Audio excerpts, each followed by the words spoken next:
everybody, welcome back to my vlog channel. My name is Becca and today I'm so excited because we are doing 3 amazing fall DIYs. I seriously love crafting, especially around the holidays, so I hope that you enjoy these 3 DIYs that I had planned for myself to do this year. I love them and I hope that you do too.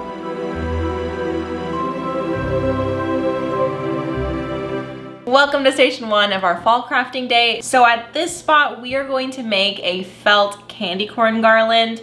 You can use these for lots of things. Like if you just want to make a bunch of felt candy corns and put them in a bowl, that would also be very cute. But I'm going to show you how I'm going to string it on a garland using some wooden beads and some twine. If you've seen my felt tutorials before, this is going to be the exact same process. So it's sort of like different pieces, different colors, same process type of thing. But I am going to show you exactly how I'm doing this. So what you're going to need for this project is, most importantly, the felt in orange, yellow, and white. I got like a more gold yellow, and then of course some matching embroidery floss. It doesn't need to be an exact match, but I do like to get it as close as I can. And then you're going to need the pattern pieces, which I found this on Pinterest. I'm gonna link it down below. Somebody else made this pattern, but what I did was I printed it out twice, and then I cut one piece like for the back, because this is going to be a 3D object, so you're going to stuff it with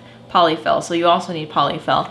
So you're gonna have the back piece, and then you're going to have the 3 sections of your pattern that you're going to cut out in the corresponding colors.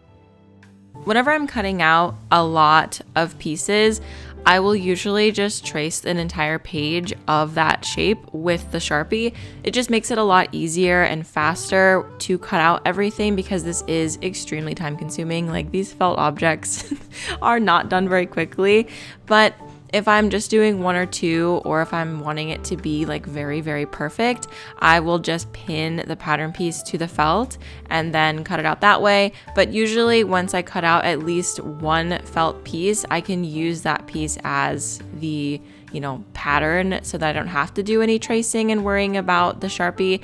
But I've never had any issues where the Sharpie bleeds through to the other side. So what I normally do when I want to use the Sharpie is I'll just flip the side that might have any residual Sharpie writing onto the back side of the felt piece so that you don't see it. I've never really had any issues of it bleeding through.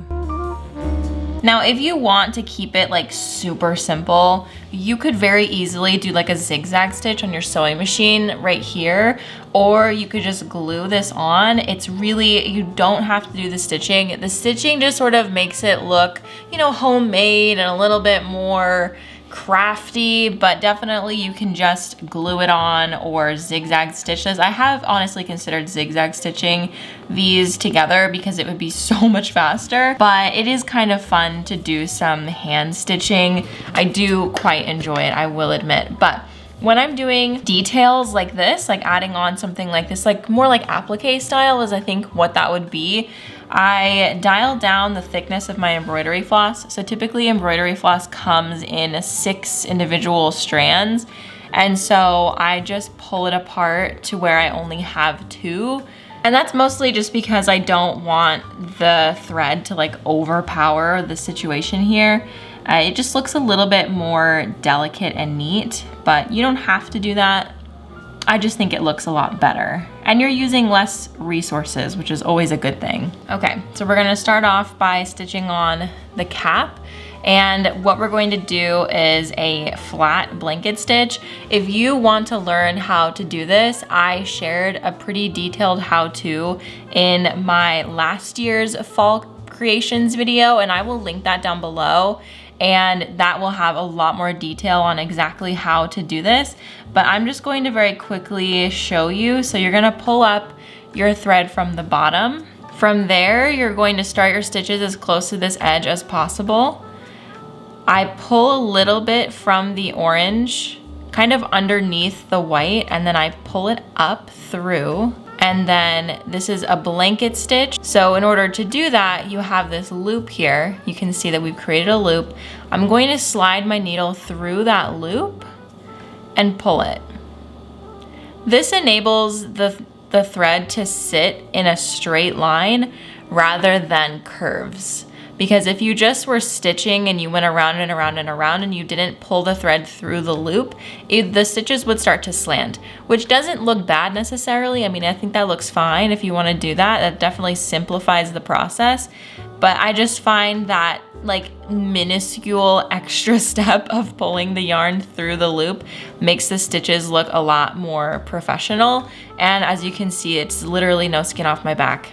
It's not hard to just do that extra detail. We're gonna stitch all the way to the other side of this bottom section, and then we're going to tie it off at the back of the piece, so on the inside, so that we don't see this raw piece right here. It'll just be tucked inside. So once you tie it off, you can cut it, and I would suggest saving this little piece of thread because you will be making probably at least more than one of these. So save this little piece because you can use it on your next white cap. We're going to do exactly the same thing for the yellow piece. So again, split your embroidery floss and then go ahead and start stitching it on in the exact same way. You're going to be stitching towards the orange side because we are not going to be stitching the top or the bottom of these pieces. So you're going to be stitching right along the smile of your candy corn. The edges, we will be stitching up all in one go using the orange thread when we attach all of this together. So don't worry about the top or the bottom. Okay, so those detail pieces have been stitched on. And so now we're going to grab the back piece and stack this right on top of it. And then we're going to use a blanket stitch to stitch it together all around until we get to the top. So we're gonna leave this top section, like let's just say around the white, we're gonna leave that part open because we're going to use the top to add in the stuffing. So get that orange thread and use the full thickness of the thread and stitch a blanket stitch all the way around the candy corn.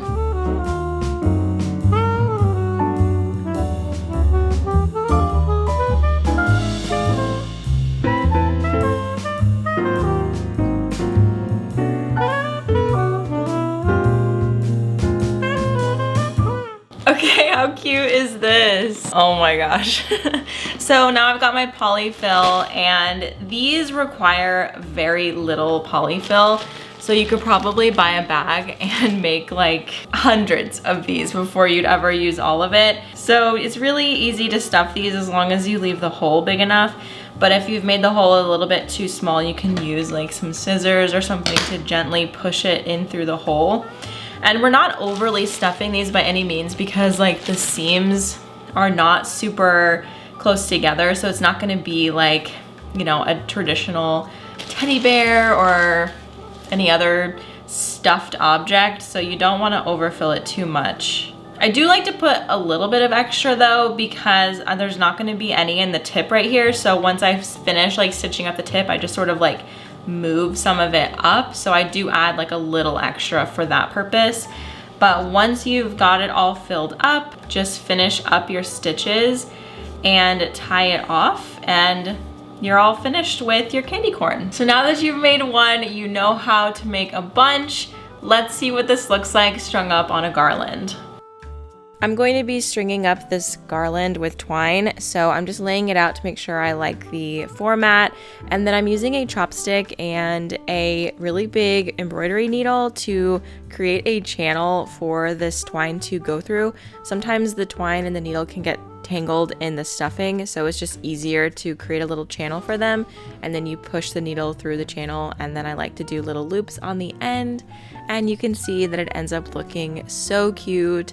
I'm going to be sending this off to my sister for her college dorm because I don't have any more space for garlands, but it looks really cute on my TV stand, and I'm sure that my sister will love it in her dorm.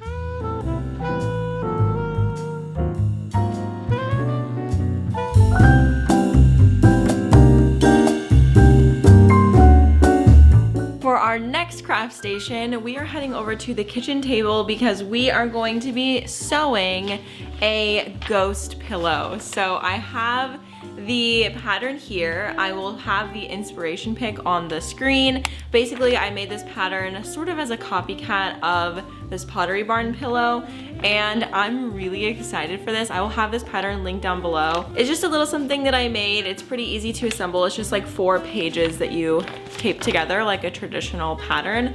And then for the fabric, I have this white, like fuzzy stuff. I don't know what this is actually called. It is very, very soft and will be perfect for a seasonal ghost pillow. So first we have to cut out 2 of these, and when you're cutting this out, if you're not going to cut it on the fold, you need to make sure that you flip it so that you're cutting one with the tail on this side and one with the tail on this side, so that when you sandwich it together, you'll have both sides of fuzzy fabric, because the rear of this fabric, the wrong side, is just like soft and no fuzzy.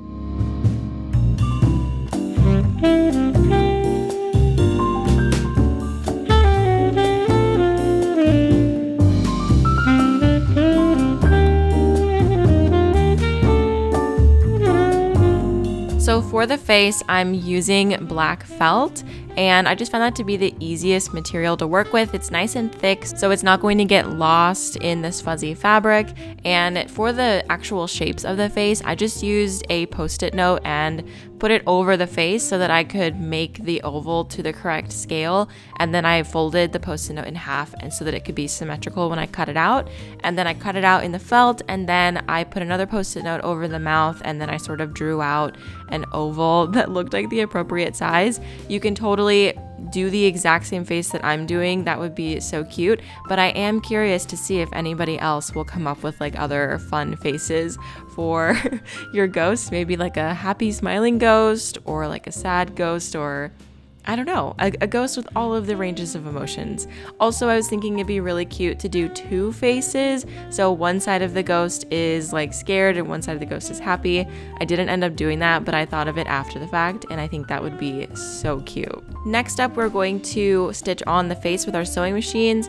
You could also hand stitch this if you want, but I like to use the applique stitch on my sewing machine, which is basically a very, very short zigzag stitch. They look a little something like this on your machine. Again, if you don't have that, you can just use a zigzag stitch and decrease your stitch length significantly.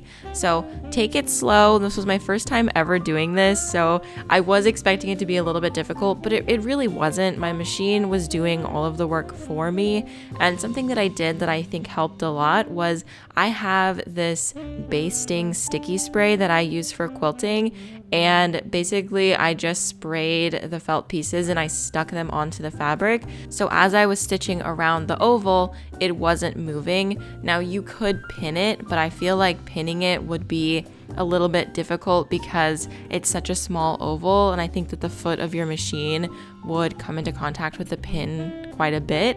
So if you can do like maybe like a dot of glue, or if you have this basting spray, that would be ideal as well, but just some way to hold down the felt without you having to pin it or hold it with your fingers, because I think it would definitely try to move around if you didn't use that.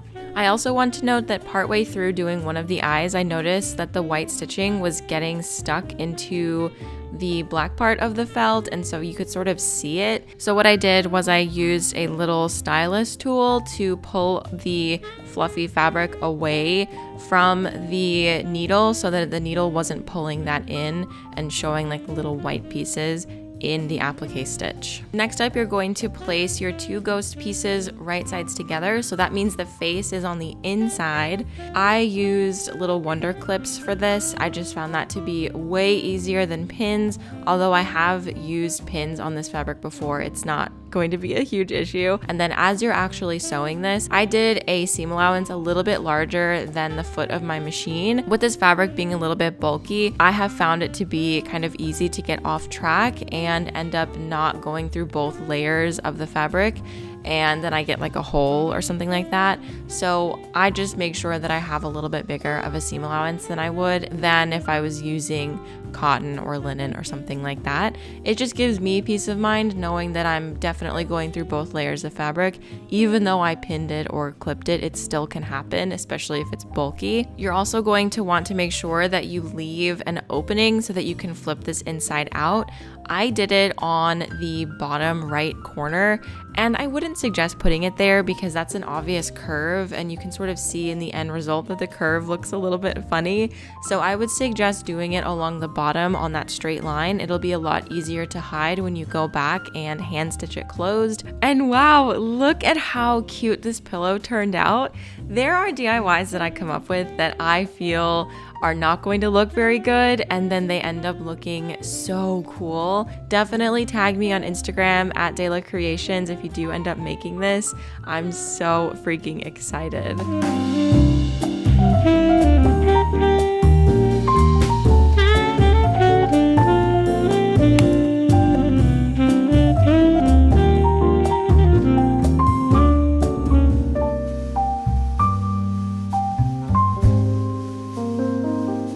Okay, for our last fall craft, we are going to be making a maple leaf quilt block that you can use for a bunch of things like a pillow or a vest or a table runner, lots of things like that. I'm going to show you how to make the block, and then you can use the block in whatever capacity you want. I think that I personally want to use mine to turn it into a vest because I've been really into the vest thing. As you can see, I just made this vest a couple days ago. It's really cute. It has like a recycled quilt on the inside. I love it. But yeah, so today we're gonna do that. I actually inherited some fabric from another sewist, and in that stash I found this, which is exactly what we're going to be making today. So I'm using this as sort of my guide, but I'm gonna say I am super new to quilting, so I don't have a ton of experience like putting together more intricate blocks like this. Like one time I tried to do the star block and it was a no. So this will be a learning experience for me, and I think that's why I've saved it for last, because I was a little nervous to do this. So first things first, we need to cut out our squares. All of the squares will be cut to the same size. So what you're going to cut is 5 of your maple leaf fabric and then 4 of the backing fabric. And from that, we're going to create our maple leaf. We're going to create the half square triangle pieces, and I'm going to show you how to do all of that. Basically, what you do to create these half square triangles is you will lay the contrasting fabric on top of each other, right sides together. In my case, the fabric is the same on the front and the back, so it doesn't really matter for me, but make sure that you have right sides facing when you do this. I marked with my water-soluble pen from corner to corner, and then I used my sewing machine to stitch about 1/4 of an inch on either side of that line that I drew. And then when you're done stitching both of those lines, you're going to use your rotary cutter to cut right up that line that you drew.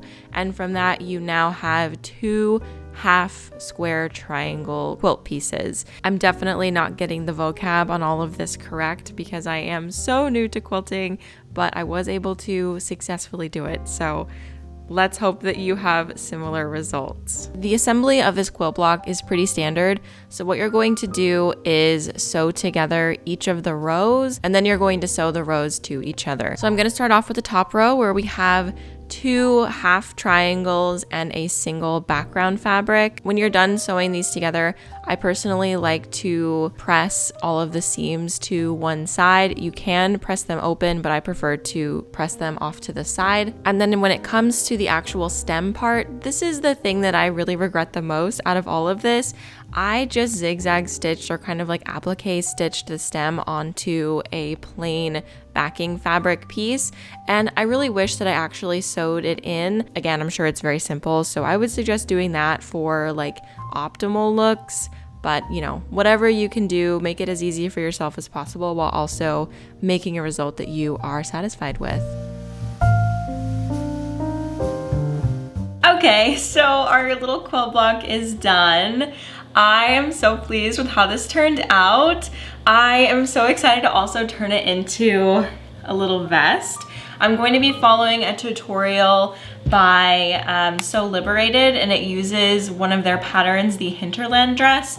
So I will show you what this looks like in the final form, but I will also link down below the blog post that I'm going to follow to make this happen. So again, if you want to turn this block into like a table runner or a pillow block or something like that, all you'd probably have to do is put a border around it like you would like a traditional quilt. Like imagine if this is like a mini quilt, you put a border all around and then you would sew it like right sides together to a backing piece, and then you have a little pillow. So there's lots of ways to do like quilt block pillows. You can probably find them on Pinterest, but if you have been wanting to learn how to make this maple leaf quilt block, here's how to do it. And it was really, really easy. Like I would say this was very similar to doing just a regular patchwork quilt, besides these like half triangle pieces, which were really easy to do with that technique that I showed you guys. So this is what I ended up doing with this maple leaf quilt block. I am so happy with this little vest. I love wearing little things like this because they just really spice up an outfit, and it's just cute. It's fun. I love it so much. This was my first time ever hand quilting something, and I have absolutely fallen in love with the little crinkle that it gives the fabric. It is just so cute, and if you want to try this out, it was really simple. All you have to do is cut up the Hinterland bodice pattern to accommodate the quilt square, and then you just sort of piece everything together as if it was another quilt. You don't have to do any piecing on the back, so it's pretty simple once you get the front done, and I am just absolutely in love with how this turned out. Thank you guys so much for watching this video and joining me while I did these DIYs. It was truly so much fun to hang out and just like show you the process of making some stuff that I was already going to make this year. And if you have any DIYs that you're going to be working on this fall, I would love to hear them in the comments. And if you want to see any of my past DIYs, you can look in the description box and they will be linked for you there. All right guys, thank you so much for watching. I will see you in the next one. Bye.